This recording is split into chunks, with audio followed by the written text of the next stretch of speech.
अस्सलाम वालेकुम dear students, मैं हूं Mohammad Imran scope science academy के साथ। डियर स्टूडेंट्स, आपके मैसेजेस मुझे मिले जिसमें आप लोगों ने मुझसे ये जो लेटेस्ट कांस्टेबल की पोस्ट आई है उसके बारे में पूछा है कि सर क्या रिक्वायरमेंट्स हैं और किस तरह से हम लोग प्रिपरेशन करें, कौन कौन से स्टेप्स हैं जो कांस्टेबल की भर्ती में जो है वो आते हैं। डियर स्टूडेंट्स, सबसे पहले तो आपको ये बताएं कि आप का जो फर्स्ट स्टेप है that is a physical test. पहला टेस्ट जो है वो आपका फिजिकल टेस्ट होगा। फिजिकल टेस्ट की जो रिक्वायरमेंट्स हैं वो आपको बता देते हैं। जैसे जो भी कांस्टेबल के लिए अप्लाई करता है, मेल कांस्टेबल के लिए अप्लाई करता है, तो उसकी हाइट कम से कम 5 फीट 7 इंचेस होनी चाहिए। इसके अलावा उसकी जो चेस्ट है वो 34.5 होनी चाहिए। 33 और 34.5 उसकी चेस्ट होनी चाहिए। 33 34.5 का मतलब ये है कि पहले वो चेस्ट चेक करते हैं, फिर सांस फुला के जो है कम से कम 1.5 इंच जो है वो छाती फूलनी चाहिए। और तीसरी चीज जो है वो वेरी इंपॉर्टेंट, वो है रनिंग। 1 माइल टेस्ट होता है, 1 मील की रनिंग होती है और उसमें टाइम ड्यूरेशन जो है वो 7 मिनट होता है। 7 मिनट के अंदर आपने वो रनिंग कंप्लीट करनी होती है। 1600 मीटर का डिस्टेंस होता है और 7 मिनट के अंदर अगर आपकी प्रैक्टिस है तो आप वो बड़ी आसानी के साथ 7 मिनट के अंदर कवर कर सकते हैं। तो फिजिकल टेस्ट में आप देखें कि अगर आपकी हाइट 5'7" है, 5 फुट 7 इंच आपकी हाइट है, आपकी चेस्ट 33 34.5 है और आप 1 माइल 7 मिनट के अंदर कवर कर सकते हैं, तो आप इसके लिए ज़रूर अप्लाई करें। बहुत अच्छी पोस्ट है। और वो स्टूडेंट्स जिनकी क्वालिफिकेशन मैट्रिक से ज़्यादा है, क्योंकि इसके लिए जो रिक्वायरमेंट है, एजुकेशनल रिक्वायरमेंट, वो मैट्रिक है। तो जिनकी क्वालिफिकेशन मैट्रिक से ज़्यादा भी है तो उनके लिए गोल्डन चांस है। एक तो वो ओवरेज से बच जाते हैं, दूसरा ये है कि पुलिस डिपार्टमेंट के अंदर रहते हुए दो तरह की वैकेंसीज आती हैं। एक आती है इन सर्विस और एक होता है ओपन कोटा।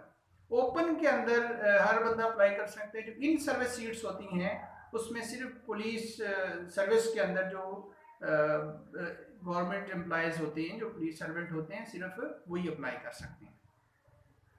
तो ये फर्स्ट स्टेप आपका है फिजिकल। इसके बाद जो एज लिमिट है वो पहले सुनने में आ रहा था कि एज लिमिट वो चेंज कर रहे हैं। तो इससे पहले जो भर्ती हुई थी तो उसमें एज लिमिट जो थी वो 25 साल थी, लेकिन अब जो एज लिमिट है ये 22 साल है कि 22 साल तक आप जो है वो अप्लाई कर सकते हैं। तो फर्स्ट जब आपका स्टेप कंप्लीट हो जाता है, आप फिजिकल क्लियर कर लेते हैं, तो उसके बाद फिर वो आपको देंगे एनटीएस टेस्ट की डेट देंगे। आपका एक रिटन टेस्ट होगा और उस टेस्ट के बाद आपका इंटरव्यू होगा। जो लोग टेस्ट में 50% मार्क्स ले लेते हैं वो टेस्ट में पास होते हैं और वही जो है वो इंटरव्यू के लिए क्वालिफाई कर सकते हैं। अब टेस्ट किस नौयत का होता है, आप ये देखें कि जब वो आपसे रिक्वायरमेंट ले रहे हैं मैट्रिक बेस कि आपका जो एजुकेशनल क्वालिफिकेशन है वो मैट्रिक होनी चाहिए, तो यकीनन जो टेस्ट लेवल होगा वो भी मैट्रिक का होगा। इसमें 50% मार्क्स जो हैं आपके इंग्लिश, मैथ और कंप्यूटर है। ये तीन subject very important, English, math और कंप्यूटर। इसके अलावा जो बाकी 50% मार्क्स हैं उसके अंदर आ जाता है हमारे पास जनरल नॉलेज आ जाता है, आईक्यू के क्वेश्चंस आ जाते हैं, पाक स्टडी आ जाता है, इस्लामियात आ जाता है, साइकोलॉजिकल आ जाता है और कुछ जो है वो एमसीक्यूज डिपार्टमेंटल भी होते हैं। अब आपने इसकी तैयारी जो है वो इन्हीं मार्क्स को देखते हुए करनी है कि आपके पास जो मार्क्स डिस्ट्रीब्यूशन है, इसी मार्क्स डिस्ट्रीब्यूशन के मुताबिक ऐसा टाइम टेबल बनाएं कि आप रेगुलर इसकी आहिस्ता आहिस्ता तैयारी करें।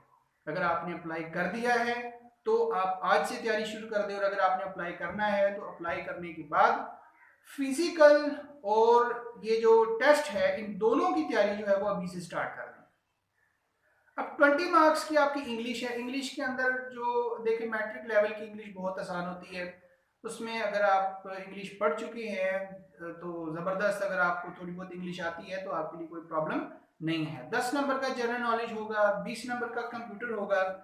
इसके अलावा कॉम्प्रीहेंशन के 2 क्वेश्चंस होते हैं, मतलब 2 पैराग्राफ दिए होते हैं और उसी पैराग्राफ को पढ़ के उसी से रिलेटेड कुछ क्वेश्चंस होते हैं, उन क्वेश्चंस का आपने जवाब देना होता है।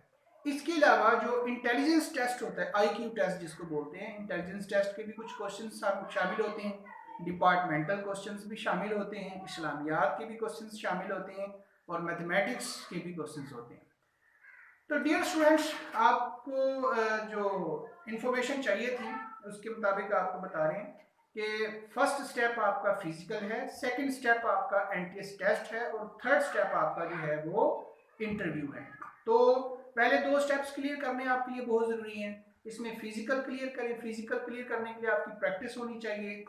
हाइट, चेस्ट, ये तो आपकी जो भी है, लेकिन प्रैक्टिस आपकी जो 1 माइल टेस्ट है उसकी प्रैक्टिस होनी चाहिए कि आप डेली बेसिस पे 1 माइल रनिंग करके अपने आप को चेक करें कि आया कि आप 7 मिनट्स के अंदर 1 माइल डिस्टेंस कवर कर सकते हैं या नहीं। अगर नहीं हो रही तो फिर आहिस्ता आहिस्ता अपना स्टेमिना बनाएं।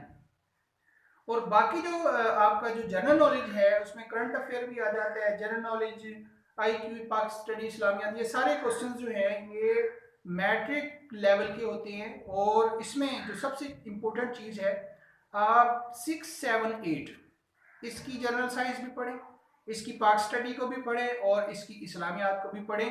इन्हीं में से ही तकरीबन जो है वो MCQs आते हैं।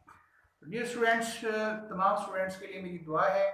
जिन स्टूडेंट्स ने इसके लिए अप्लाई किया है, अल्लाह ताला उनको इसकी जो ज़रूरत आ फरमाए। बच्चों, स्ट्रगल ज़रूरी है, कोशिश ज़रूरी है।